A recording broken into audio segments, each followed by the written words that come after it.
Hello, everyone. We are live. We are here.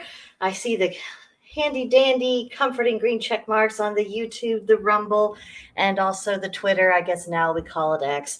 I'm trying to adjust, but I mean, really, it's been Twitter forever. So I've got my handy dandy tablet to keep track of the live chat on Rumble. I'm able to see the chat on YouTube. I can't see it on Twitter/X as of yet, but hopefully that'll be a future improvement. But say hello to me, smash the like button. Let's do the thing.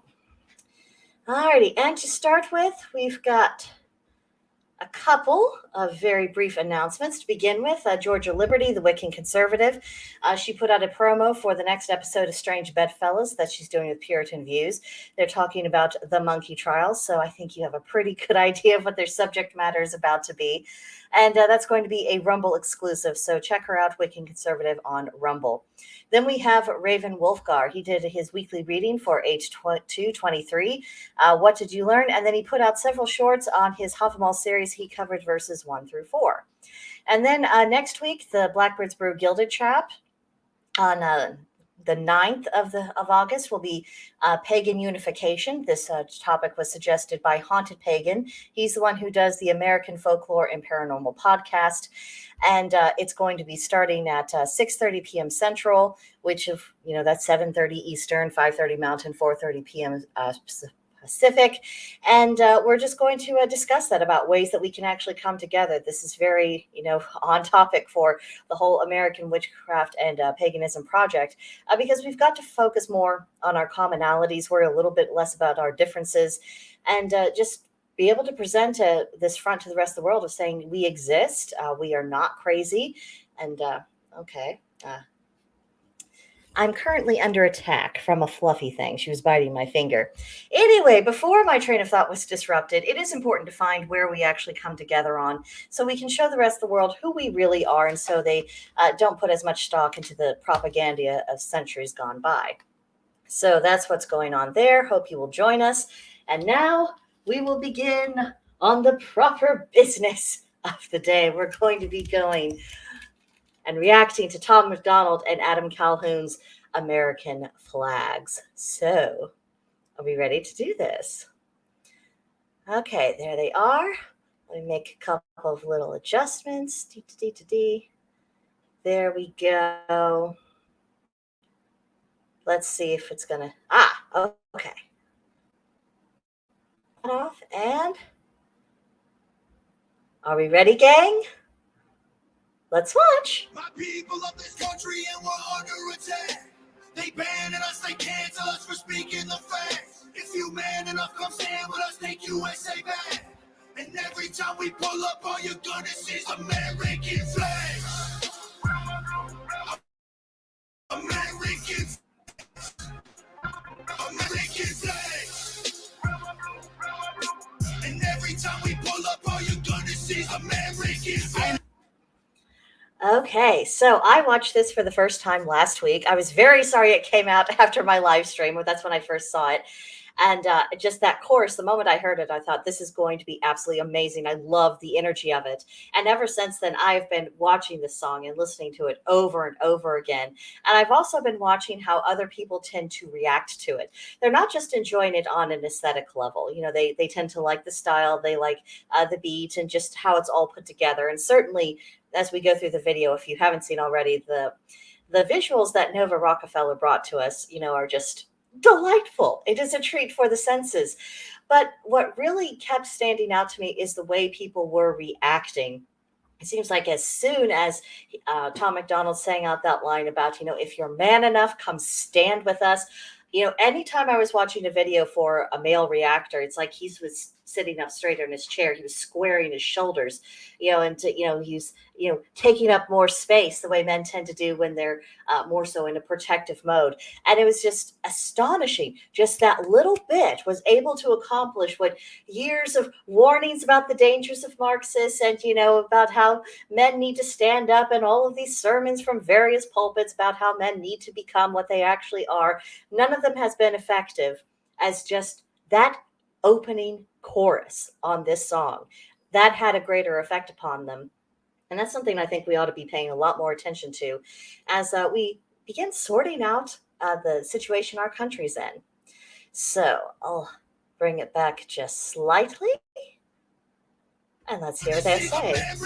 I ain't never gonna pretend that I give a damn. Anybody who's offended, come get it, we throwing hands. Anybody not trying to make America great again. You a punk, you a clown, better know where I stand. I'm a white boy with the middle fingers in the air, dog. We don't give a what. 100 white boys gonna hold me down anywhere, dog. We think that you suck. My patriots are crazy. Now I'm stopping here for a reason, and it's because when he's saying that, oh, we don't care what you think of us. In fact, we think you suck.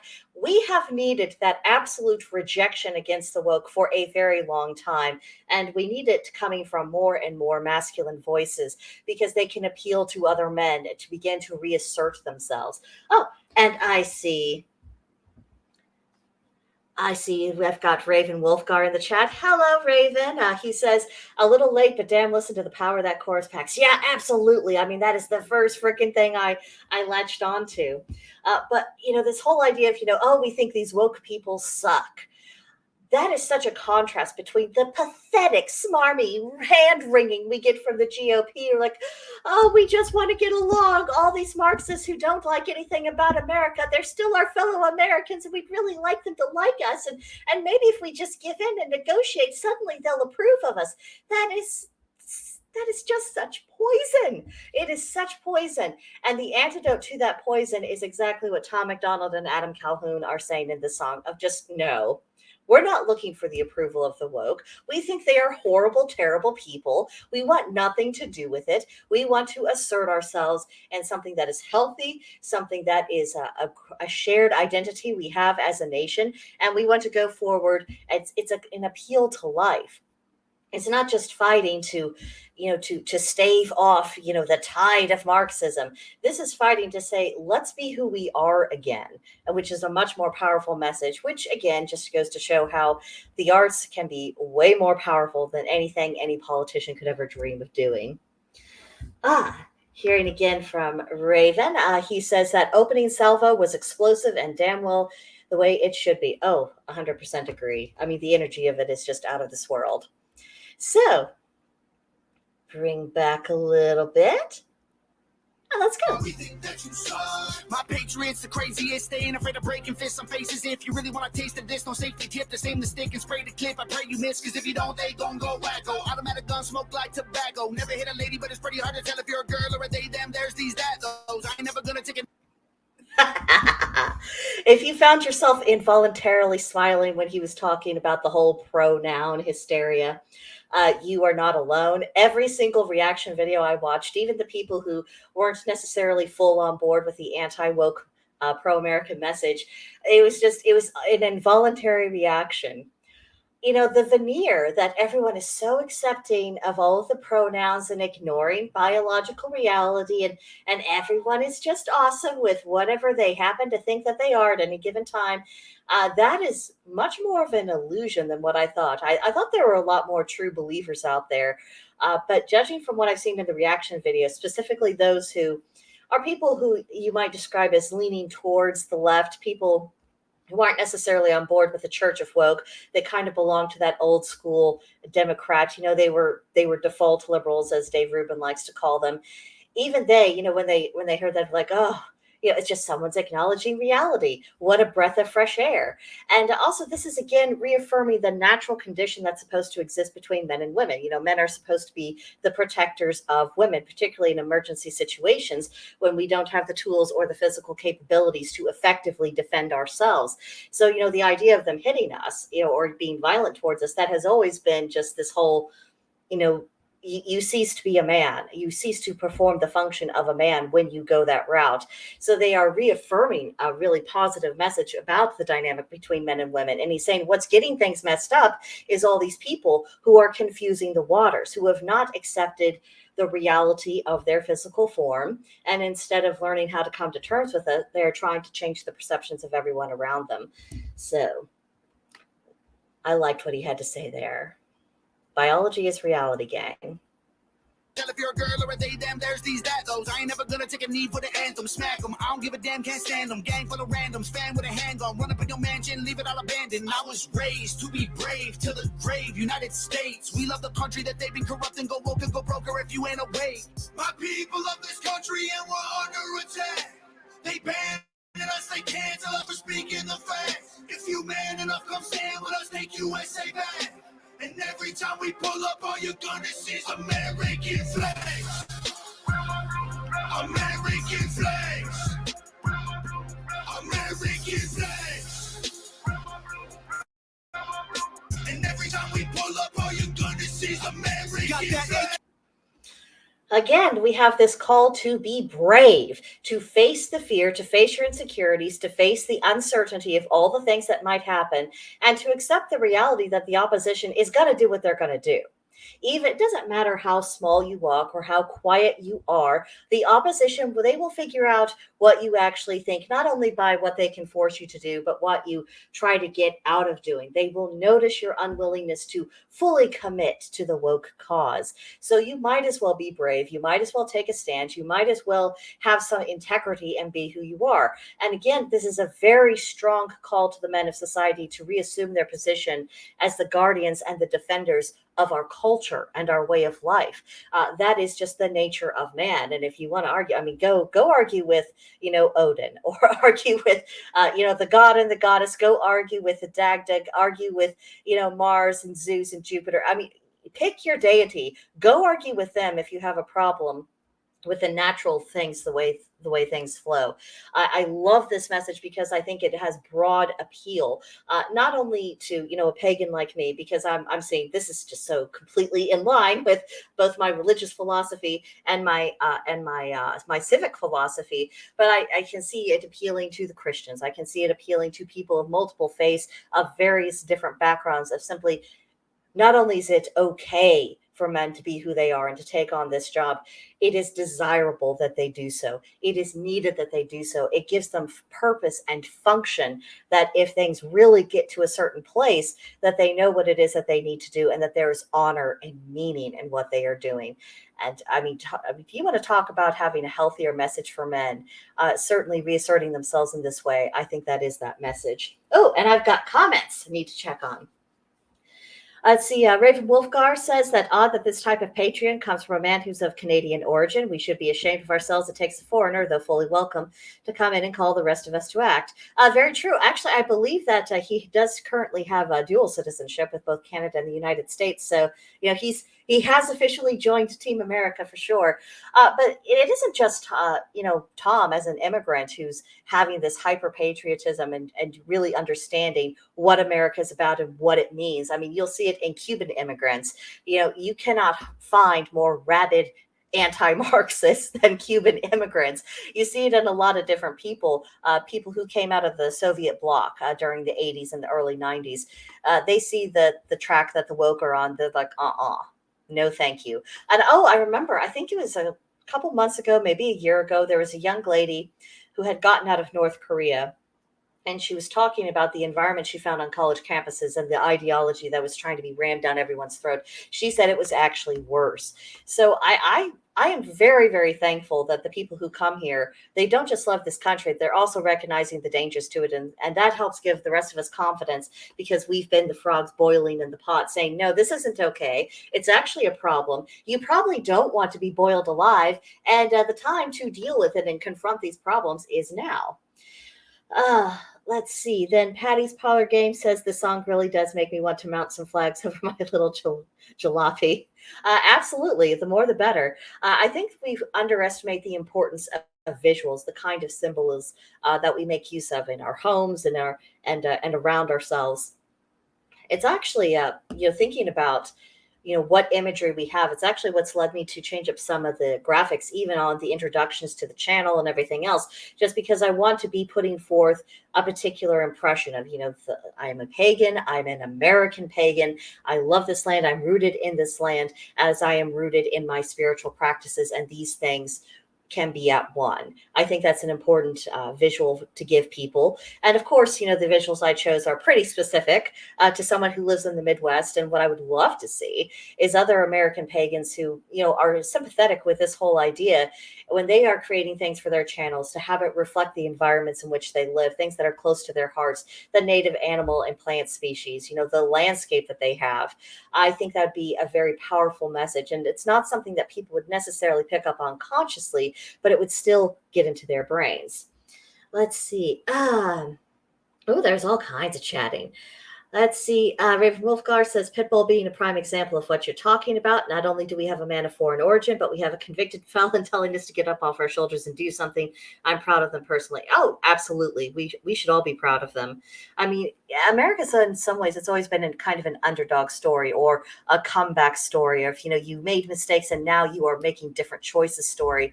And the fact that both of them to one degree or another embody that idea is extremely powerful and very compelling. Hello to Gandalf Freyson, who has made it here. Patty's Parlor Game says, imagine running around with Mel Gibson, but instead of drums and trumpets, it's this song being blared through sound systems haphazardly mounted to some cars. Woo-hoo! I'm game. I think that would be delightful, and it would irritate all the right people, and that makes me happy. Okay, so scooch back a smidge because I don't think we want to miss a single syllable of what Adam Calhoun's about to say. Every time pull up, all you're gonna see is a man. Got that AKA all Draco, leave you stankin', break your ankles. I'm not hearing what you saying. Hit the pavement, now you seeing angels. Now you see it, angels, or your ancestors, or a wide variety of other people. I like the fact that he's being very open about this is what these tools do and this is what they are meant to do, and that's good. We have such a toxic environment towards the idea of self-defense, of defending what you and yours, let alone the country. I mean, and that's all about weakening the men. And I'm really glad to see that we are finally getting some backlash that isn't in the form of Jordan Peterson. As much as I admire him, he's very erudite. He can really put together some good ideas. However, the average man does not necessarily see himself in Jordan Peterson. And I'm glad that this message is coming from someone who isn't like Andrew Tate. I agree with some of what he says. I have profound issues with other things that he says. And his views on women, I think, are much more an reflection of the caliber of female to which he has become accustomed, rather than a reflection of women in general. So I'm glad that there is an option for people to look to, male and female, that is presenting this, what are I do? Not overwhelming, but this potent. There we go. There's a word for you guys. This potent image of masculinity and its proper, healthy, assertive form. I'm glad that people are seeing this and that it's calling to people as Americans, as patriots, as people who actually love the land, as opposed to a particular segment, which is one of the reasons why I think so many of the Christian right and all of those people, why their message falls so flat and why they can never garner support really outside of their own circles. It's because they are not appealing to us on a process of America. They're just saying, couldn't you just convert to the way that we do things? And then if we just have enough people convert, everything will be fine again. In what way is that different from the message of the woke? But I'll probably have a little bit more to say on that thought going forward. But yeah, I love what he says here and I love how he says it. Go against the Patriots, got all the bangers. Take a look inside my closet, you gon' see way more than hangers, hammers like I do construction ammo. I'ma shoot at something. Why you think we own these guns? So we just go sign. Little reminder, the Second Amendment was not put into place because the deer were coming. It wasn't even put into place because someone might burgle your house. It is specifically for the purpose of overthrowing tyrants if and when that becomes necessary. I think it was Al Sharpton. He made some appearance on a talk show recently. It's like he couldn't imagine Thomas Jefferson being cool with this or that or overthrowing the government. And I thought, did anyone teach him history ever? Did his teachers really suck, or was he just that bad of a student? Because Thomas Jefferson was one of the founding fathers who did overthrow a government. I mean, that was what the revolution meant. And people forget that. It's amazing how people will not connect the most basic dots. Let's see. Raven Wolfgar said, shared this with all my media. Hopefully we get some fans in here. Thank you, sir. I do so hope that that is successful. If not, I do appreciate the effort. And then he went on to say, it's a restriction on government as are all the amendments in the Constitution. Oh, absolutely. Even the Constitution itself, it's essentially telling the government, stay in your lane and defining what that lane is. Now, of course, we need to have that actually enforced, and that's going to have to come from more of a cultural movement, which again is why I'm glad to see this song. Because if you really want to fix it, if you really want to get rid of the corruption that is built up around the system, if you want to get rid of the stranglehold that the dual party system has on everything, you're going to have to switch out the people, which means you're going to have more people saying, yeah, we're not going to put up with the status quo anymore. We're not doing things the way that you're doing. And it's why I'm glad to see more populist candidates gain traction. It's why I'm glad to see more people actually donating to people who they believe in, whether it's a politician or if it's a podcast or an artist or independent. People are responding to people who are independent and coming from a place of genuine authenticity. I think the day of the perfectly coiffed and and just everything is just so and not a hair out of place kind of approach, that overly polished exterior that politicians have been giving us for decades. I think the day for that has passed. I think the American spirit is starting to reassert itself in more of its rough and tumble. That's not to say that we won't one day, be a little bit more inclined towards the sophisticated and the nuanced. I think we will, but I think first things first, and we're having to fix the cracks in our foundation, and that requires straightforwardness and a lot more of that. I don't want to say the energy of a savage, but certainly people who are laws unto themselves, because essentially that is what it means to be an American. You are your own governing force. And the only purpose the government really serves is to, if you tread on someone else's toes, that they have recourse. It doesn't have any function beyond that. And that's really the deprogramming we need to do. Let's see. Patty's Parlor Game says, I heard Missouri stepped up and refused to work with the ATF because all gun laws are unconstitutional. You heard correctly, sir.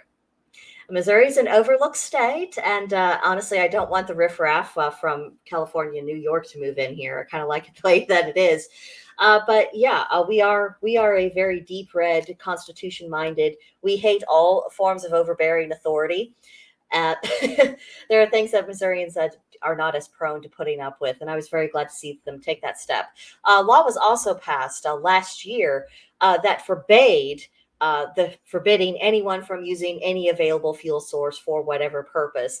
Apparently, some people saw the whole ban on the gas stoves coming down the line. And of course, one of Missouri's natural resources is natural gas. So, trying to get rid of that, it's bad for the people. It's bad for business. It's just bad, period. And someone in government for once had the foresight to look down the road and realize this is a problem and maybe we should be proactive about it. I guess even blind squirrels find acorns every now and then. All right, back to it. You must not pay attention. Government, they want division. Only treason if you lose. I guarantee we come out in it. I really want to emphasize this. It's only treason if we lose, because that is the principle the left has also been operating on. It's why they can break the laws and get away with it, because they have, protected themselves and created, again, that culture that allows them to do whatever they want. Because as long as they don't lose the war, then they can't be charged as the seditionist traitors that they are. And I do mean that. And I mean that in the legal sense of the term. Because the whole premise of leftism and Marxism, it is anti-Constitution, it is anti-America, it is anti-human. It's anti-everything that isn't itself. It has about all of the tolerance you could expect to find from Islam. That's really why I tend to put both Marxism and the youngest branch of the Abrahamic faith on that same level. It's because they are the convert or die. Other faiths have more or less grown out of it. Some of them might need a little rap on the knuckles to be reminded of exactly why freedom of religion and thought is a good thing. However, they're not irredeemable. Whereas the Marxism, it definitely is. There's not a way to reform it, to make it work. And I think that's why we have to really emphasize the whole total and complete rejection of everything that they are selling. And I think that's also why we need to remember that they are trying to turn us into the traitors. They are trying to say that we are the ones who are the problem. So we have to fight back culturally. This is no time to be sitting on our hands or waiting for someone else to do the job. I mean, why do you think I'm so intransigent about absolutely everything? Is because I'm aware of the conditions in which we live and how swiftly things could go sideways if we let it. So, let's see. Got Raven Wolfgar saying the people pushing the Marxist agenda have zero clue of reality. Once established, they'll be right in the pit with everyone else. They won't live to see it. Absolutely. I mean, the people who scream for socialism the loudest, they're always the first up against the wall because, socialists, they need good little workers. And if there's one thing the opposition is not, it's good workers. Then Gandalf says, I always point out in our 9/11 Memorial Edition that there's become an ongoing alliance between radical jihadists, Islamists, and neo-Marxists. Yeah, and there is. Sometimes there are some signs of fracturing, but I think it's worth remembering that the Islamists are not our friends either. I think when it comes to any religion, it's the obligation of the religion to demonstrate to the people about why it's not going to be disruptive to their way of life, about how it can mind its manners, keep itself to its own boundaries, and not do things that are against the overarching culture. That's their job. I don't think it's anyone's job to make excuses for it. So I'm glad that you're not one of the pagans who does. All right, so here we go. See, we come out with it, let my flag fly high like eagles. I would die for all my people. You can't change me with procedures. I'm about freedom, you about evil. Leave you hanging from the ceiling. They are about evil, and it's good that he's actually saying so, and that's not a word that we should be as afraid of. And now, even though what actually constitutes evil, that does require a lot more philosophical contemplation for pagans than it does for other faiths, because other faiths, this is good and this is bad, here's your list, and now you just have to carry it out. For us, we have to look at it. We have to look at what it does, its nature, how it operates, its effects. For me personally, when it comes to evil, what I always look for is corruption, because I have yet to really find a form of evil that did not involve corruption of some kind. Transforming something to something that was never meant to be, something that cannot live and sustain itself, something that is essentially anti-life. That for me, all evil is really rooted in that. Like chandeliers and cathedrals, never have the safety on, and when we run out, we just reload. The people of this country, and we're under attack. They banning us, they cancel us for speaking the facts. If you man enough, come stand with us, take USA back. And every time we pull up, all you're gonna see is American flags. American flags. American flags. And every time we pull up, all you're gonna see is American flags. Every time we pull up, you see stars, you see stripes, you see flags on the cars and the trucks and the bikes. Every time we pull up, we go hard, we outside, we got flags on our arms that are tatted. Every time we pull up, we cherish this land. The hate can't get buried in rags. They set fire to old glory, turning fabric to ash. But every time we pull up, all you're gonna see is American flags. Whew, that is energizing. Had to briefly stop it because I don't want to get copyright struck on YouTube. But I mean, isn't it just thrilling? Just their resolution. See, and that's something that Raven Wolfgar is also picking up on the Rumble side. He says Calhoun has seen the truly good, bad, and ugly. That's why he's not afraid to speak the way he's speaking, and he's putting pure titanium and intestinal fortitude behind it. Yes, sir, he is. Yeah, and I've been known to say on my channel that I really like to see men who have steel in their blood, but Adam Calhoun, he goes beyond the steel. He goes to the titanium. That's what we're looking for. We need men with titanium in their bloodstream. That's how you win. That's how you get things back on this equilibrium where people are looking at having a shared American identity. And then our differences, whether they're political or religious or social or whatever else, that they're kept in their proper place, that people have the freedom to be who they are and to live in accordance with their conscience and to do what they're going to do without becoming this tyrannical, overwhelming force on anyone else and without turning the government into some kind of really toxic, dysfunctional, abusive parent. Let's see. Then Raven said Calhoun has adamantium in his bloodstream. He's gone full Weapon X. He doesn't disappoint, I will say that. And can we just take a moment to appreciate the imagery of them, standing and sitting on the tank, having the flag aloft in the air, the jets in the background, which, by the way, I understand everything we're seeing is actually practical. I don't know how they pulled it off. I don't know how much money it costs. I have questions about what constitutes tank and jet money. That seems like a pretty awesome tax bracket to be in. But just everything about it is communicating something. And this isn't just speaking to the military, although I do think that it does honor the proper purpose of the military. I think this is actually speaking to something that the founders originally envisioned, that essentially the able-bodied men, constituted the militia. I mean, that's one of the reasons why the registration for the draft existed. It's because it was expected that if needs be, if called upon, if the country was under attack, that if you were an able-bodied male, you would step forward and do your duty to protect the land and the people and its resources. And that has been definitely corrupted, particularly in the 20th century. There's been a lot of American blood that was spilled for no good reason other than to line the pockets of politicians. That is something that has to be absolutely changed. And I think one of the ways we change it is by encouraging the creation of more militias, of the citizen soldier, of people who, their only priority, they're not about having, pleasing Congress or anyone else. It's just like, we are defending our home. We are the militia of this county or this state. And if something happens, we will be taking care of it. And this is a good thing. And particularly when I watched other reactions to particularly from men, I mean, just they were so pumped. They're like, yes, I want to. That was the kind of call to duty that was reaching deep into their soul, saying, yes, I want to be that person that if called upon, that I can defend my land, I can take care of the business, and that I can help preserve and protect something. Just the way that has been degraded in men, and men being told that they were wrong for having that desire to be caregivers, in a sense. I mean, this is the way that men are caregivers. They provide and they protect, and just because that doesn't look like the feminine aspect of it, it doesn't make it any the less nurturing. It's taking care of a different realm of life, which, on the whole, men are going to be more prone to. And I think that's another thing that we need to really allow to be resurrected. The idea that, based on your sexual identity, that you are more likely to lean towards certain kinds of work, towards certain kinds of modes of being. And that's okay. That's not a problem to be fixed. That's not a statistic that needs to be adjusted to make the feminist happy. It's something that is good and natural and proper. Let's see. Raven Wolfgar says, Tom said they rented out a tank on a secret military base, so a lot of this is probably well timed. I mean, it's beautifully timed. I think the gods had something to do with it.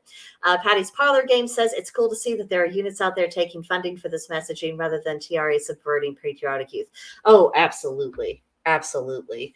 And it goes to show that there's a difference between the American people and the American government. There's a difference between the leadership in the military, which are very much political stooges at this point, and the actual soldier. We've got to start making those distinctions, and we have got to start making it possible for people who actually are on the side of the people and the Constitution and our land to have resources, to be able to do their jobs properly, and to start diminishing the nasty influence that is coming from Washington. Now, of course, there's going to be pushback, but that's another reason why this song is going so hard on you need to be brave, you need to face this, you need to do what you can do to loosen their grip, because it is life or death. I mean, the Marxists, they have presented us with convert or die. Not interested in doing either, to be honest with you. And I think this song really speaks to that mode.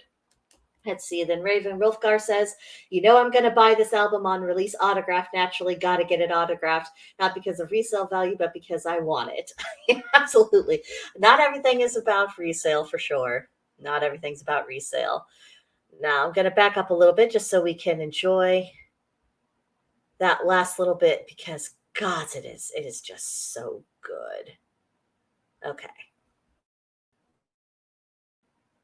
Every time we pull up, you see stars, you see stripes, you see flags on the cars and the trucks and the bikes. Every time we pull up, we go hard, we outside, we got flags on our arms that are tatted there for life. Every time we pull up, we don't care if you're mad. We cherish this land. The haters can't get buried in rags. They set fire to old glory, turning fabric to ash. But every time we pull up, all you're gonna see is American flags. American flags. American flags. And every time we pull up, all you're gonna see is American flags. Whoa. Currently at 0.99 million. I think they're. Oh, that's his subscribers. Okay, so 5.6 million views. Let's see, trending 5 for music. I think we can do better than that. I'm sure. And just think how it would annoy YouTube if all of us just keep watching it again and again and again and again. Okay, so that was extremely uplifting, wasn't it? The sort of thing that makes you feel a lot better about life in general. And it's exciting. And before the live stream, Raven Wolfgar and I were talking a little bit, and he was expressing the idea about how this needs to be the new national anthem. I have absolutely no problem with that plan whatsoever. It is speaking to the American spirit, and we need to have that revival of the American spirit, because every change we want to see, everything that would enable us and the people different from us and the people like us to be able to coexist peacefully with some sense of sanity and dignity, is if we do have that revival of the American spirit itself. And of course, the Marxists, they don't have anything really good against that. If we have cast off the shame that they impose upon us, if we cast off their way of thinking, they don't have any effective weapons, and they also cannot create anything. And that's another thing when you're testing ideologies. Whether it's a religion or philosophy or anything else, does it allow for the perpetuation of life? Because that is one of the primary functions of life. It is to continue to perpetuate itself. And the Marxism, all it does is it causes things to shrivel, wilt, and die. That's all it can do. That's all those ideas ever do. Whereas with the American spirit and with a lot of the way a lot of people view spirituality in this country, regardless of religion, it is all about that growth. It is about that change. It's about that personal connection. It's about that continuous evolution and having something to pass on to the next generation when their time comes to take on the reins. And that's what's speaking to me. And I love it. I absolutely love it. Let's see. Raven Wolfgar says, ever heard of KMFDM's song Stars and Stripes? Similar sentiment, and one that was written during the W administration. I have not. I will look that up. And he goes on to say that Marxism is nothing more than a criminal enterprise protecting a criminal enterprise sold on envy. Yeah, I mean, that's pretty much it. I mean, it has different permutations, but essentially it's all going back to that same trunk of the tree, with all of their withered, nasty branches. So that was thrilling. The next bit, I'm going to be talking about the update on the farmhouse renovations, which may not be as of great interest to our gentleman here, but if you stick with me, I will absolutely, just adore you forever. I would send you cookies and brownies if I could. But the reason why I want to talk about this is because let's see, when did I start the Pagan Housewife series? I think it was actually 2022, if I remember properly. But when I started that, I talked a lot about a lot of the folklore surrounding houses, different magical applications, way to infuse magic in an intentional way into the household. And I talked about a lot of different ways that could be done. But because I was I wasn't ready to really implement that at the farmhouse, I wasn't able to give really concrete examples because we were still brainstorming. We were still dealing with a lot of different things going on with the property. We still are, although we have kicked that very much into overdrive because, we got to move. So we got to have something to move to. But I think this is a good opportunity to start showing how you might put some of the principles I talked about in the Pagan Housewife series into actual practice, because it is all about practice. So to begin with, clearing out the jungle, it is proceeding apace. Very happy about that. We had a lot of things that were left behind in all rooms of the house that the previous owners had left. We've almost gone through all of that. We have found some lost treasure, and I am keeping back the pretty stuff for sure, but it's a lot. It's a lot, and it built up over time. We are having to do some deconstruction. My husband, he was looking at the addition of the laundry room. It had some water damage, long story, but essentially it's going to be cheaper to tear it down, rebuild it back up, than it would be to just repair it. So that's getting underway. We're getting other repairs underway. He is dealing with the bathroom. That is being kind of a slow process, as you might imagine, but we're getting there. And one room has been painted. And if you would like to know what that color is, well, you'll have to come to Blackbird's Brew on Gilded. I posted a picture of it a little while ago. It's a very pretty purple. But now what I'd like to do is share some of the vision boards. I'm a very visual person. I can't get anything done unless I can see it and be able to put the puzzle pieces together. So I started creating these vision boards, and that's been very helpful in the creative process. Now, you see up at the top, in the center of everything, you see a very spooky looking farmhouse. That's ours, obviously in need of a coat of paint. And then at the bottom, you will notice some pictures from the Anne of Green Gables house from the 1985 miniseries. As soon as I saw the farmhouse, I thought, it's an Anne of Green Gables house. It's just got to be. It's got to have the white house. It's got to have, the green detailing and the gables. It's got to have a green roof. It's got to be this very folksy, farmhousey, cuddly kind of house. And thankfully, my husband was on board with that, so I didn't have to persuade him to see the light. But essentially, that's the feel that I am going for. I want to really speak to this house's heritage. And honestly, I want to speak to something that was very precious to me in my own childhood, because I love the story of Anne of Green Gables, this orphan girl who eventually found a sense of belonging and was able to make her way successfully in the world. And in a lot of ways, I do identify with Anne. I'm not as an orphan, because I was raised by my parents, and my parents are still living. They're Jehovah's Witnesses, so I'm a functional orphan. I'm an orphan in effect, but I'm not actually an orphan. But I do understand what it is to feel alienation. I understand what it is to struggle to find that kind of belonging. And so Anne's story has always really resonated with me. So being able to live in something that's speaking to that story, that's pretty meaningful for me. And of course, my husband's family, they moved out here when he was 13. So, during his teen years and his young adulthood, was his home. So it really works on multiple levels. Now, there are two front doors in the house. When you go through one of the front doors, you will be going into the room that will become our library. We are seeing, built-in bookcases. And if you look at the color at the back of this slide, kind of that Merlot winey type of color, that's essentially what we're going for. It coordinates with a lot of the artwork that I'm hoping to find prints of that I would like to hang in the room. But also, because the room is on the north and the east sides, that room is always going to be dark. So I thought, well, why fight it? Let's just cooperate. It's going to do what it's going to do. And also, I wanted to have the sense of being enveloped by the color as something very warm, because for the most part, whenever the weather is good, especially in the warmer months, we're going to be outside. It's a farm. There's going to be a lot of work to tend to. There's going to be gardening to do, animals to look after. There's just always going to be stuff. So it's not going to matter if the room is a little bit dark and a little bit close and a little bit heavy in the summer months, because that's not where we're going to spend most of our leisure hours. We're going to be out and about doing things. So I really had it in mind for the fall and the winter, and also with its lighting conditions and the fact that I want to go into what could otherwise be a very cold room. I wanted to feel warm. And I found that if there are visual cues that are communicating warmth, you tend to feel warmth. And also the reverse is true, that if you go into a space that feels a little cooler to you, that it will begin to feel cool.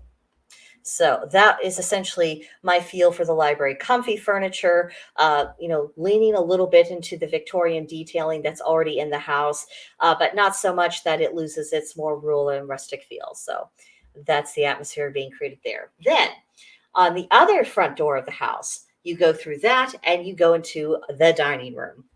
And I chose this because this kind of captures the feeling that I want people to have when they go into the dining room. The background green, that's the color that I want on the walls. It's going to look spectacular against the dark woodwork. But then also all of these pictures that have, the greens and the whites and the warm golds and the browns and all that, that just felt very appropriate for the space. It has lots of windows that most of them face full south, so it's going to be a warm room.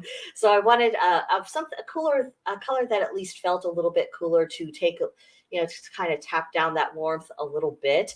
But I also wanted something to feel very refreshing. And for me, the color green along with white is extremely refreshing. It makes me think of, a forest in springtime and, having, a little bit of crispness in the air, just after a rain shower, and you feel refreshed and everything's growing and alive. And that's the atmosphere that I really want to have when we have guests at our table. I want everything to feel alive and people to be refreshed, to be able to enjoy the company, and also to have a beautiful space in which to enjoy. So that's what I'm going through with that. Now, you go past the dining room, you will come into our tiny little stairwell. Now, this is kind of a buffer space in between the two formal front rooms that are a bit darker in tone, and the back of the house that's going to be a little bit more vibrant. So I did, this is very uncharacteristic of me, but I actually did go with some neutrals. I stuck with, the browns of the woods. We're going to have some tiles, some nice gray tiles on the floor. And then I was thinking about getting a wallpaper. I know that people, have mixed feelings about wallpaper. I used to too, but I really like the design of the toile. I like that idea of, getting lost into these little mini scenes, but I wanted it to be appropriate for the house. I didn't want to uh, come into the stairwell in my house in Missouri and see this, 18th century scene from England or France. I wanted something that felt like here. Well, apparently there are wallpapers that actually are very rustic and farmhouse oriented. So that's what I'm going for, to be kind of that transition space. Now we have our bathroom, which is going to be pretty small. It's going to be a little jewel box. I'm thinking about gray tile on the floor, white tile up to a certain point on the walls, and then above that, I want to do black. There are no windows in this room, and I want it to be not really so much a glam room, but I just want it to feel like you've gone into your cave. You've gone into your little bathing cave. You're isolated. You're alone. Nothing can get to you. You have complete privacy, and you're just there to recharge. And the reason why I think I was drawn to black is because not only because it's very dramatic, and I do like very dramatic design, but also it gives that sense of I am walking into my own shield. Because I'm a witch, you have to work with my personal shields all the time, and sometimes when I'm just needing to get my head on straight, I need to get a break from everyone else's energy. And black is one of those colors that are very good at blocking not just energy but also psychological things, to where you have this sense of, okay, I'm by myself and I'm okay. And of course, for the bathroom, that's also where I would be performing a lot of personal cleansing rituals, in addition to, just the normal bathing that we all do.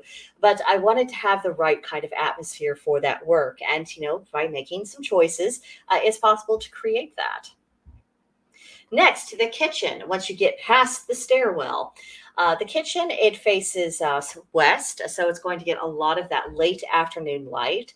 And as I said in my Pagan Housewife series, I really want to feel energized when I'm in the kitchen.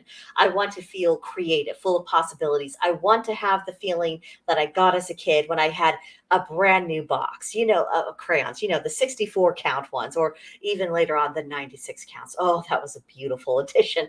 I just all the crayons in the world, all the colors I could possibly use. I just want to have them all at my disposal. That's how I want to feel, because I think the kitchen is a wonderful place for creativity, whether you're preparing a normal meal or if you're actually doing some kitchen witchcraft. I want to feel that I've got all my tools. All my tools. So I was inspired by this painting. It was that's actually a print that was done by an artist called Jennifer Garant. She was pretty popular in the early 2000s, particularly in kitchens. She had these chubby French chefs doing various things in the French countryside, and I've always loved her work. It appeals to me. It's adorable, and I love her use of color. And that little chef on his bicycle, with the little dog on the sidecar. Just that captures how I want the kitchen to feel. It captures the dominant colors I want it to have, and it'll go very nicely with the dishes that I already have that are every freaking color of the rainbow that you see behind me in my china cabinet. So I want to bring all of that there. I'm thinking, nice wood tones for any cabinetry that we have, any shelving, probably above the countertop. We're probably just going to have shelving, but I just want to have every color there. I want to be able to switch out things seasonally. I want to be able to go into the kitchen, whether I'm cooking or baking or doing magic or whatever I'm doing, and just be instantaneously in my creative zone. And that's really going to feed into it. Let's see. And then on the south side of the kitchen, that's that lean-to of the laundry room, which, as I said before, it's going to be rebuilt. And it is nothing but windows. And even in the rebuild, we're really going to be doing as many windows as we possibly can in that space for light. And also so that, because also with the light, whenever we're hanging clothes, if it's inclement weather outside, I can still hang clothes to drip dry. So we're not constantly having to use the dryer. So it's just, there's going to be light, there's always going to be warmth, there's always going to be airflow. And so I thought, okay, this room needs to breathe. It cannot be heavy. It needs to be cool. So I went with all of these watery tones, and I was inspired by that picture that was done by, I think it's one of Waterhouse's works. I like the use of all the blues and the greens. I'm thinking about this nice kind of soft aqua turquoisey color on the walls, something very light. And I have seen those washer and dryers that are that matte blue, which really appeal to me. It'll be quite some time before we can afford to get them, but I am quite determined. They are the ones I want. And the rest, any cabinetry, I want it to be the same warm wood tones as in the kitchen. I want to have, lean into kind of the old-fashioned Victorian farm detailing for the rest of the room. I want it to be a place where I can, do my sewing, other things, and also not get overwhelmed with the heat. That's why I didn't want any warm colors in here, because I knew it would work against me psychologically. Oh, and I heard from Raven Wolfgar and Rumble. He says that's where most of my magic takes place, right there in the kitchen, because I love cooking. Yeah, and cooking magic, it is so easy to freaking get into. I mean, it's the easiest thing in the world to actually turn your hand to. And as even those who aren't ready to come out of the broom closet as of yet, you can get away with doing so much magic in your kitchen. It's unbelievable. So never neglect your kitchen. All right, so now we are going above stairs. There are 3 bedrooms upstairs, and one of them will eventually become my study, where I, do all of my work for this channel, for the Gilded Group, and just everything, recording, live streams, all the things. This room, it has 1 window and it faces south. So again, the warm colors, not really a possibility. So I'm thinking about going with an inky blue for the walls. Kind of pick up on the darker tones on that top picture that you see. The top picture is a painting by Josephine Wall. She's a pretty prolific artist. She does a lot of very naturalistic, mythologically inspired works. If you're a pagan, if you've never checked out Josephine Wall's art, you're missing out. You are missing out. You should definitely check her out. And honestly, that is the image that was on my very first book of shadows. I looked at that painting and I thought, I can see all of the elements here. I see the water and the blues. I see the fire and the reds and the oranges. I see the air and the whites and the yellows. And I see the earth and all of these darker brown tones. It just, everything about it, it was just that unification of the 4 elements, and just the way that figure is, coming out of the clouds, out of the winds, flying through the air. It just spoke to divinity. So it was everything. And that's really kind of the same feeling that I want to have in my study, particularly as, again, during inclement weather, if I can't get outside to do my rituals, I want a nice inside space that is still going to be feeding me with the right energies. And now you'll see that despite going primarily with a cool blue tone for the dominant color, I am working in, oranges and pinks and reds and things that liven things up a little bit. And that's to make sure that the space stays high energy, to where it is still very highly creative for me. And also that when you have kind of a variety of light colors of that, you can find different ways to adjust that for the seasons, because there's always a rainbow of color in every season. Even in the wintertime, if you look hard enough, you can find colors of all shades of the rainbow that really speak to that season. And that'll probably be manifested primarily in my florals. But that's the general feel that I want things to have in my study. Let's see, next, the guest bedroom. That'll be the bedroom that faces both east and south. Again, very lots of light, lots of warmth. Went with a cool gray on the walls, but then that nice vibrant red and that soft pink to kind of warm things up again and make things feel welcoming. Because if you're having an overnight guest, you want them to feel very welcome in your space. So I'm hoping that this essentially, would imbue that. It makes people feel comfortable. They can relax. They can rest. Um, they're not so energized that they won't be able to sleep, but they're also they're not going to walk in the room and feel bored. So hopefully that'll be a pleasant space. But of course, you don't know till you have your first guest. Then lastly, the master bedroom. Now, the interesting thing about the master bedroom is that it is on the north and the east corner of the house on the top floor, but it also comes out a bit to where you have this one window that is facing west. And outside of that small little window, you can see the pair of pecan trees that was where under which my husband and I actually had our wedding ceremony. And eventually, the long term plan is that under those pecan trees, we're going to build a gazebo and we're going to have some plants that go along with what our wedding colors were, eggplant purple, bright spring green, in various tones. And so that'll be an interesting connection once we get that done, because we'll be seeing the place where we got married while we're standing inside of our own bedroom, and it'll hopefully marry together all of those feelings and be this good reminder of all the reasons of why we got together, why we made this commitment to each other. And I think it's good to keep reminders of important things, milestones of your relationship, particularly weddings.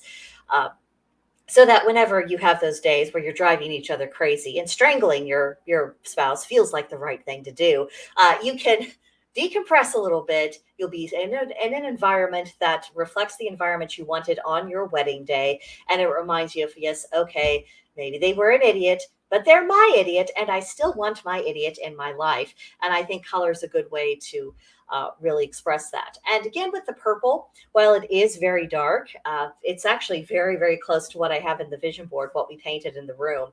It's a very warm purple. You walk into the room and you feel enveloped by it. And of course, purple, it's created through that mixture of red and blue, the masculine and the feminine, and the water and the fire, all of the things that are connected very intimately with this idea of marriage and the union between man and woman. And that kind of creates a magic of its own. And so definitely don't overlook the possibilities for what you can do just through color schemes inside of your house to create the kind of magical atmosphere that you really want. So that is what I have for you on the farmhouse. And now it's time to talk a little bit about the future of Blackbird's Brew on Gilded. So my intention when I created it is for us to have an oasis for people who are pagan, who are not on the left, so that we could promote pagan education, pagan practices. And most of all, more than anything else, I wanted it to become an antidote against the way people talk to each other on social media. It's usually just people screeching with no one listening or reacting or paying any attention to them, or people are talking at each other. And it's just an opportunity for people essentially to use each other as scratching posts. It is just the nastiest thing in the world. And I'm just thinking, we just can't be having this. What is the point of human beings communicating through social media if it's only another way to be ignored, or if it's just another way where people have an excuse to be hateful to each other and be more hateful than they would be if they were actually face to face? It's just not on. I want nothing to do with it. So the challenge becomes is that, do people actually want to talk to each other? Do they actually want to connect? Do they want the opportunity to form friendships? Or do they actually like the toxicity of the social media as it currently is? Do they like having that ability to treat people badly without recompense, to simply, and even when they encounter information they like, just to be passive consumers as if they're entitled for everyone else to provide content and information for them? What do people want? And the outcome of that, of course, is to be determined. Now, Blackbird's Brew Ungilded did go through quite an extended period where people weren't really conversing. And there was a lot more of the talking at people and just kind of treating people the way you would expect people to be treated on Twitter.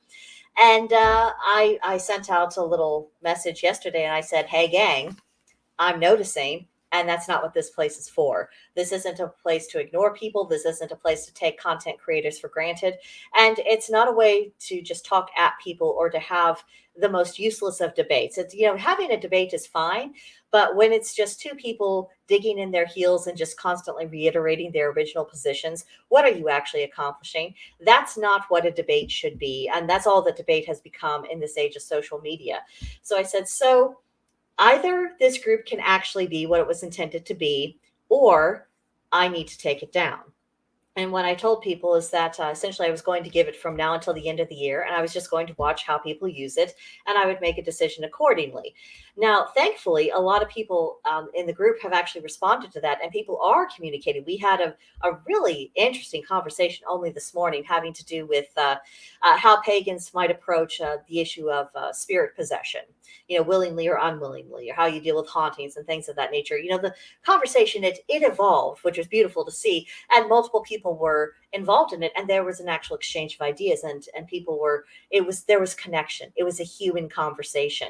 So as long as that continues, then Blackbird's Brew is going to continue to go on, and that's what I really hope to see, because I would love to make use of the technology at our disposal to create spaces that really are specifically for us, where we can band together, where we can have some fellow feeling for one another, and where we can get into deeper conversations and, be that iron that sharpens iron and really make something of it. I would love to see that. But, I can't, all I can do is just create the space and say, we got a spot. We've got a spot, and we've got all these channels, and you can do all sorts of things. That's all I can do. Whether or not people actually make use of it, that is, of course, a decision that they have to make for themselves. And thankfully, I'm seeing some members, particularly today, who have made that decision, saying, yeah, I actually want a community here. And they were acting accordingly. So hopefully this isn't an issue that will have to be revisited. I don't want to have to. But yes, hopefully this is an issue that won't be going on in the future, and that we will be able to stabilize the group and have it be used for what it's actually intended to be used for. Because I have to tell you, I mean, when it comes to the rest of social media, I barely interact. I just literally, I post my links. I post the links of the other pagan content creators. Occasionally, if I see something really good going on, I'll post that link. And essentially all I'm using these sites for is just as to toss out life preservers. Here's a life preserver, grab a hold of it. You can come back towards some people who might be thinking along similar lines that you do, have similar values at the very least. This is how you can get from the uselessness of the other platforms into something that might actually be good for you. So that's where that's at. Now, I wanted to briefly touch in the latest indictment of Donald Trump, and just what that really says about us, and what we need to do going forward, because I'm starting to lose track of the number of times that Donald Trump has been indicted, and for increasingly silly reasons, and I'm really irritated with the Republican Party and how they're handling this, and just conservative media in general, because for so long they have been defeatist, just presenting this hopelessness of, oh, they're going to get us all, and you have to prepare, and you're going to have to pray, and we don't have any agency. There's nothing we can actually do about any of this. I cannot stand it. I cannot stand it, because the idea, they've created this illusion that if you're this doomsayer, or that you have figured out all the ways in which we could possibly be completely screwed, that somehow makes them wise and intelligent and someone worth listening to and worth giving money to. Just being able to see the difficulties we face, that doesn't make someone clever. If you have someone with 2 functioning brain cells who's willing to look at the state of our world, they can articulate what the difficulties we face actually are. So we know what the problems are. And I'm not saying that it isn't worth doing some deep dives into the problems themselves, because that can help us strategize how best to confront them and what would be the best tool for the best job. But what we need to stop doing is demoralizing ourselves and each other. Why are we doing the left's work for them? This is why I've gotten I'm probably irritating people, but I'm not going to stop. I've been really hammering home of present solutions. Have an idea. I don't care how stupid or inadequate or short-term it is. What actually helps move us forward? What helps people regain control of their lives? At least taking that psychological step of going forward, and just stop tearing down your allies. We're not going to have perfect allies. There are Christians out there who are accepting some allies that they really wouldn't have otherwise, but they say, I guess I'm better siding with people who believe in America than having to give them this puritanical faith test on top of everything else. And and the same with me. It's like, people talk about how there's such an echo chamber on the conservative side or the libertarian side or the side of the political right. I'm like, oh my gosh, you don't even know. I cannot think of a single content creator who actually does comment on and analyze current events with whom I do not at least have some profound disagreements. I mean, especially those who are very much on the Christian side. I mean, we can scarcely get through a podcast without them, saying something nasty about pagans or something that misrepresents us or anything else. It is profoundly irritating. I mean, I am tired of getting beat up by people who I'm technically on their team. And that's something that I think we should think about and really start setting an example as individuals. Stop tearing down people who essentially want to live in the same world you do. Save all of that rancor and bitterness and ammunition for the people opposing you. That's what we need to do. And I think we do need to have a lot less cowardice, a lot less whining from the cowards. We need to not pay as much attention to the shirkers because they're not going to do anything productive. And we need to not have so much poison in our system from defeatists. I mean, you're probably familiar with the saying of you are what you eat. Well, the natural logical extension of that is that you are in general what you consume. And that includes what you consume in your mind and what goes into your heart. So we've got to start de-emphasizing the voices that are just tearing us down and making us feel as though there's nothing that can be done. It's fine to say that it will be hard. It's fine to say that there are challenges, but we've got to start thinking about, okay, what do we do about it? And better yet, stop being so goddamn reactionary. Go on the offensive. Do something intentionally that annoys the left. I mean, that's what Tom McDonald and Adam Calhoun did in their music video. They're like, this isn't just a reaction to what they see going on. They're saying, no. This is how it's going to be. We will fight back. And if it goes to the extreme, then so be it. That's where they're at. That is much more productive than the hand wringing and like, well, maybe if we just talk to them again, and and all of the pathetic pandering the Republican Party does. I mean, the nastiness we see in Congress, it is so degrading. Let's not do that. Let's make these people irrelevant, and let's start replacing them with people who are much more of our mindset, much more of the mindset of, okay, what do we do? How can we use all of the tools in our toolkit to get it done? That's what I want to see. And I think that's really the lesson we can take from the indictment of Donald Trump, because it's been said before, anything that's being done to him, it's being meant to send a terroristic message to everyone else, everyone who is pro-America, not even people who aren't necessarily pro-Donald Trump, just people who are pro-America. What's being done to him, this, burning at the stake that he's been going through, that's also meant to send a warning message to us. So, in my view, it's time to start pushing back and then pushing forward and saying, no, we have our own vision for how things are going to be. We don't want the Marxism, and we're not going to put up with it. That's where I'm at. And I see I've been missing some comments. Okay. Gandalf says we will be issuing a major essay disputing both those who say you cannot be pagan without being leftist and those who say you cannot be conservative, going through some major edits. I look forward to seeing that. The more people who are jumping on this bandwagon and setting the record straight, the better, because there's nothing more incompatible with pagan values than leftism. It is really grotesque, the way that's gotten confused. So I'm very glad. Raven Wolfgar says, we tried talking it out, hasn't worked. All they've done is move goalposts and jump through hoops. It's time we insist to the point of absolute frustration on their part. Liberty in accordance with our Constitution, no less. Oh, absolutely. I'm becoming more and more of a hardliner. And, I look at the Republican Party and I'm thinking, you better start doing something that justifies your existence. Because, their usual trick of, oh, we'll totally do this, and then they don't do anything. That's just not cutting it anymore. I've had enough. And I've also had enough of the people who stay in office, until they're, 1,000 years old. I suppose everyone heard about Dianne Feinstein. Her daughter has a power of attorney for her. She has a power of attorney over Dianne Feinstein because she is cognitively impaired and cannot manage her affairs. And yet No one has removed her from office. What in the actual hell? Let's see, and Gandalf says, help populists take over the GOP. Yes, absolutely. It's the only way forward. We've got to get rid of the old guard. There's just no other way to do it.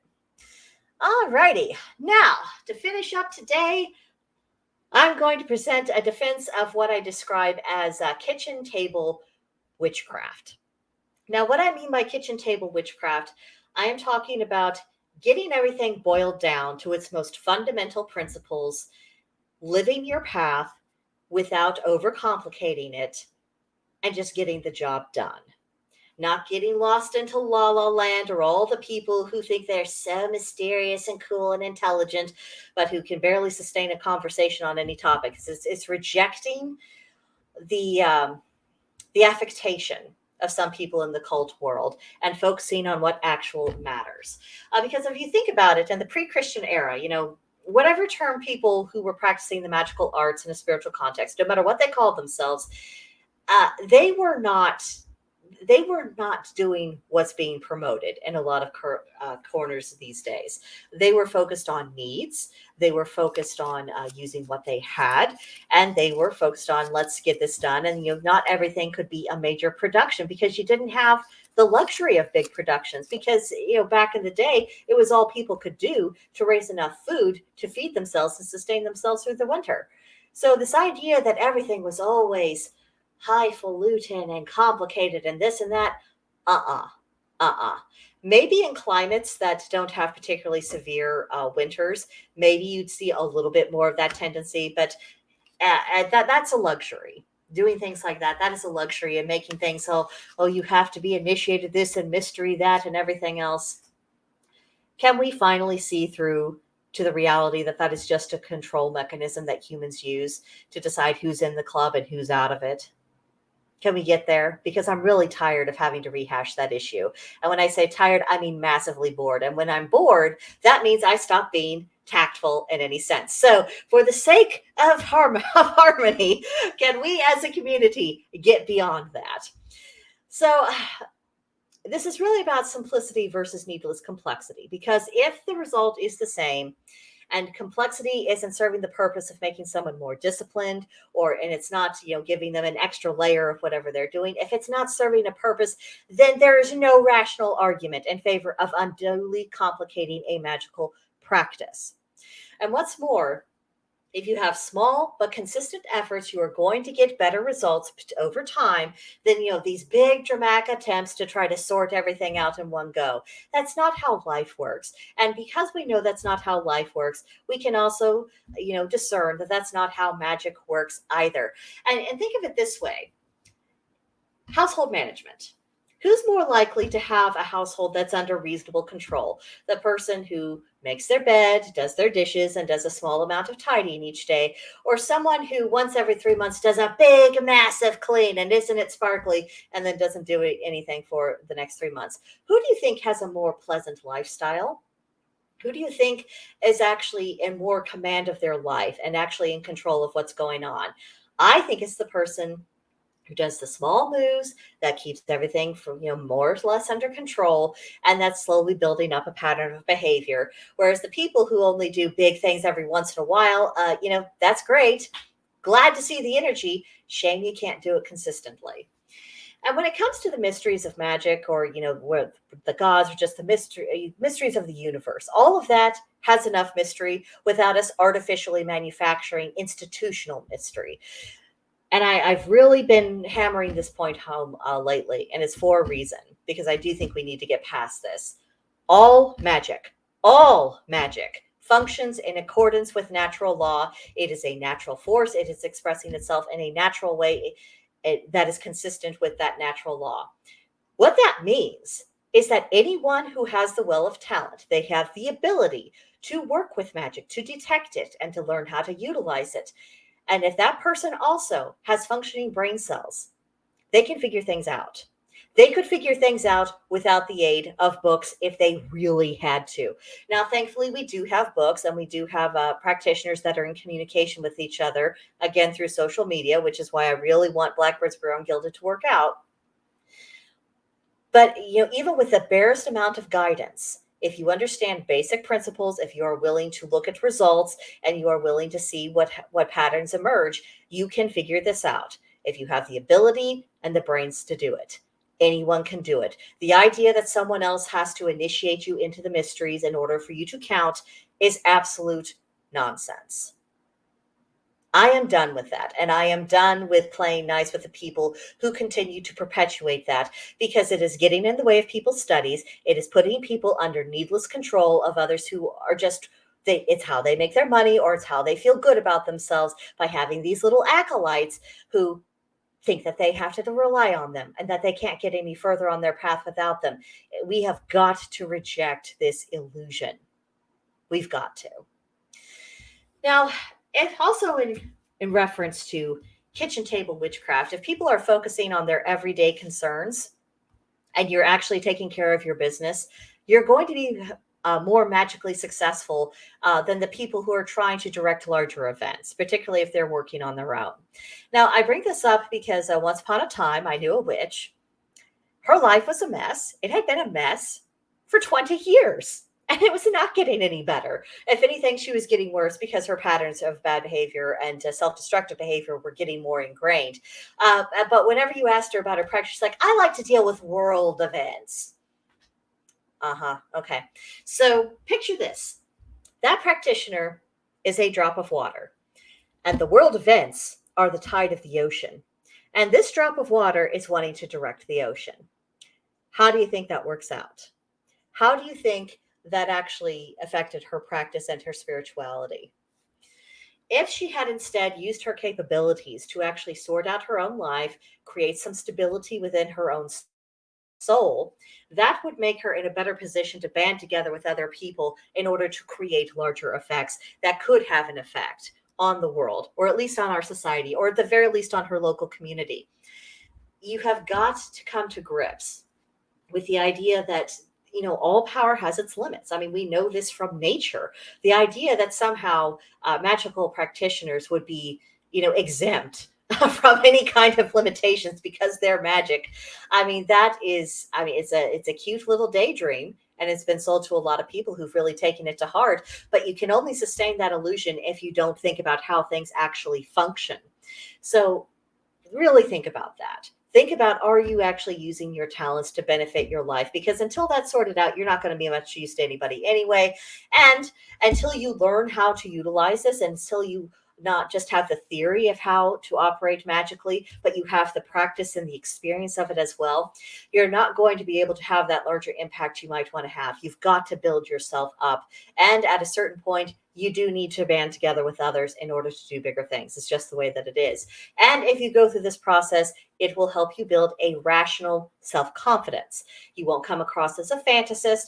People might disagree with you, but they're not going to treat you as if you are crazy, because you actually are putting forth the image of someone who is sane, someone who understands the known natural law behind what they're doing, and someone who has the receipts to back up their claims.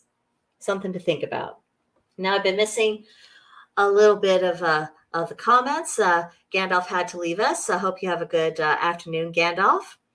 Let's see. And then Raven Wolfgar says, the most frustrating thing about those speaking on occultism, they tend to talk without taking into consideration that everyone's situation is different and they present no solutions to it. Yes. Oh, that really burns me.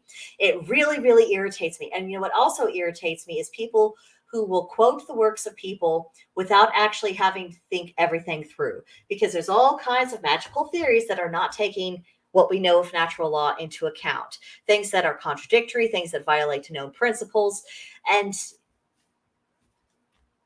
it's just presented as if it's fact. And when someone says, no, there's a big, massive hole in your cute little theory that you just presented. And it's something I learned about during my first year of study. And it makes conversations so difficult because people, for whatever reason, sometimes they think that going the more complicated route makes them more intelligent or more sophisticated, or that it's more likely for people to take them seriously.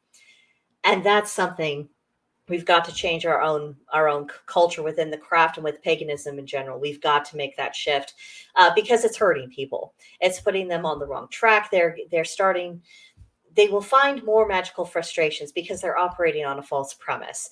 I mean, if you are starting all of your equations with 2 + 2 = 5 instead of 4, that's not going to work out very well for you. It's going to confuse everything.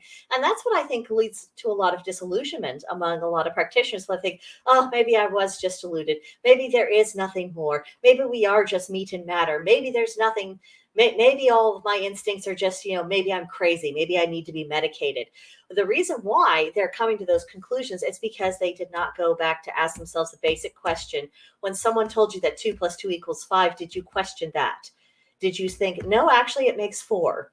And we have to do the same with our magical principles. And it's why in my Wicca classes, why I continuously encourage, put it to the test. Put everything to the test. Take nothing for granted. Do not just believe or accept someone else's versions of it. Put it to the test. Examine it from as many different angles and put things into practice. And that's how you're going to learn where your solid ground is. Let's see. Raven Wolfgar says, Ray Buckland once said he read something once that said a coven needed to be equally comprised of both male and female and have no more than 13 members.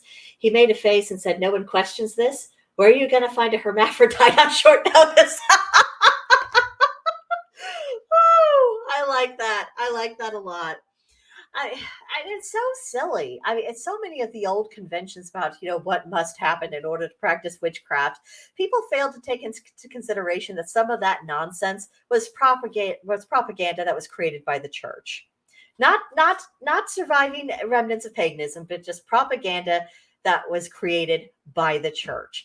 And a lot of the other ideas, I mean, it's nice if you have a balance of masculine and feminine energies, but it's not an absolute necessity. I mean, think about it back in the day, pre-Christian days. Let's say the harvest celebration. Harvest celebrations are fairly universal.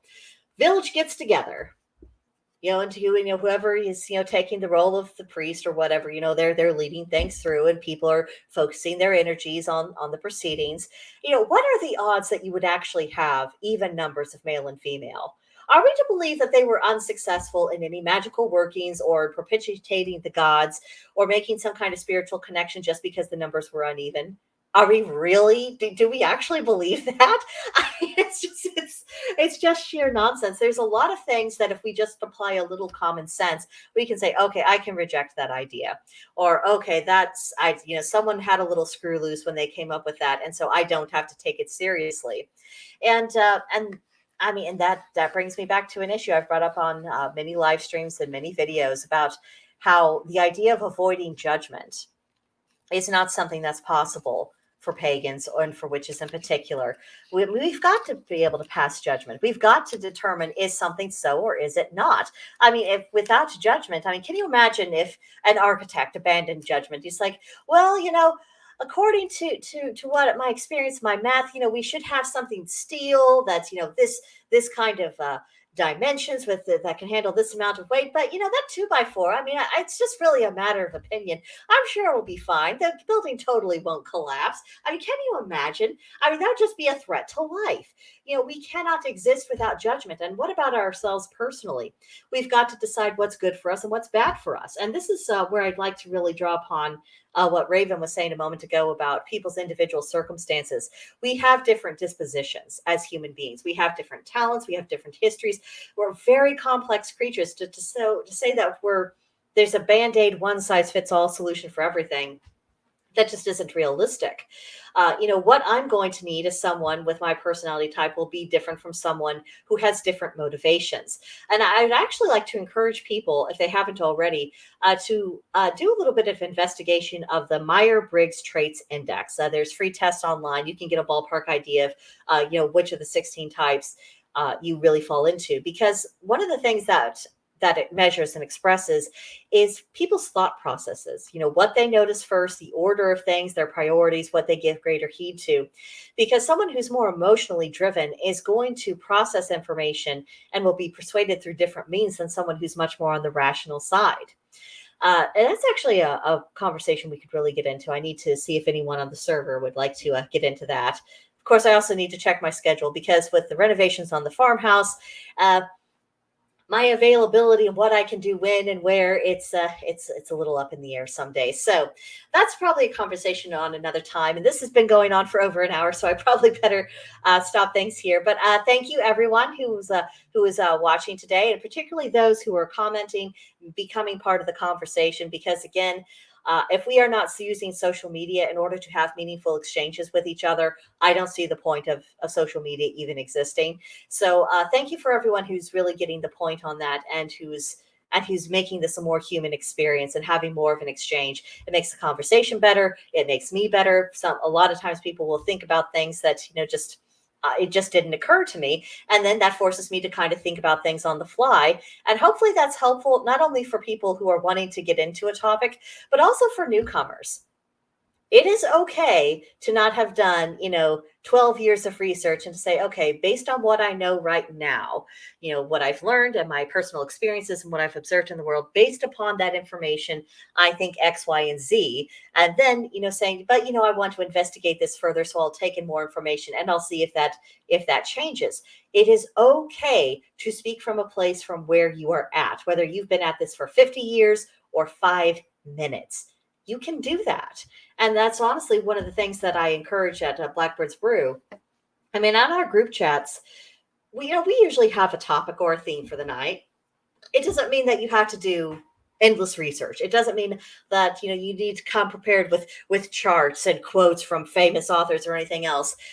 It's enough to come with what you think. It's enough to say, I'm new and I'm not sure what I think about this. How would I go? What are some things I should take into consideration? Or, it's okay to say, in all my years of practice, this particular thing never came up. Why on earth are we talking about that? It's all okay. Wherever you are at, it's okay to just show up and be you, and to speak to the things that are important to you, that matter to you. And these topics, they can curlicue off in a lot of different directions, and that's perfectly okay, because that's teaching us about ourselves, about each other, and it's helping us look at things from a broader perspective, because it isn't enough to just see the world as we are. We need to get outside of our own perspectives and be able to see what's going on in other people's heads. It makes us much better practitioners. And also, this is really an attempt to help re-civilize the world. People coming together in a companionable way, speaking honestly about what they think and what they feel and what matters to them. That is how community is actually formed. And it's hard to do this organically and naturally, because we're on social media. This is not how we evolved to communicate at all. But if we can try to make this much more organic, you can have a stronger community. You can have people you actually know and keep track of, and it's more in the feeling of friendship.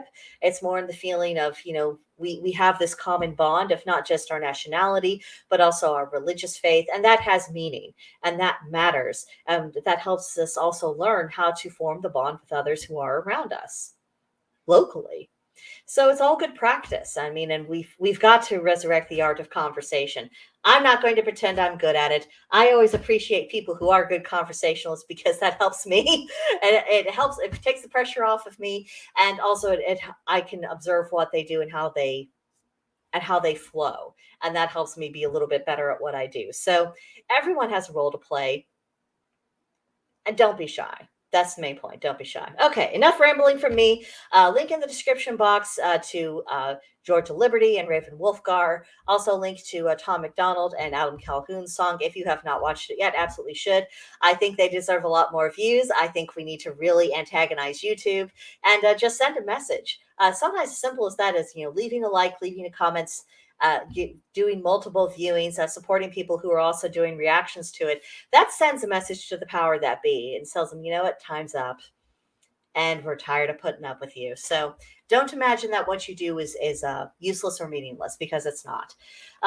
There's a link to that, a link to the Gilded group, and I'm going to get off here. If you want to carry on with the conversation, I plan on making myself available this afternoon, and yeah, I'll see you guys later.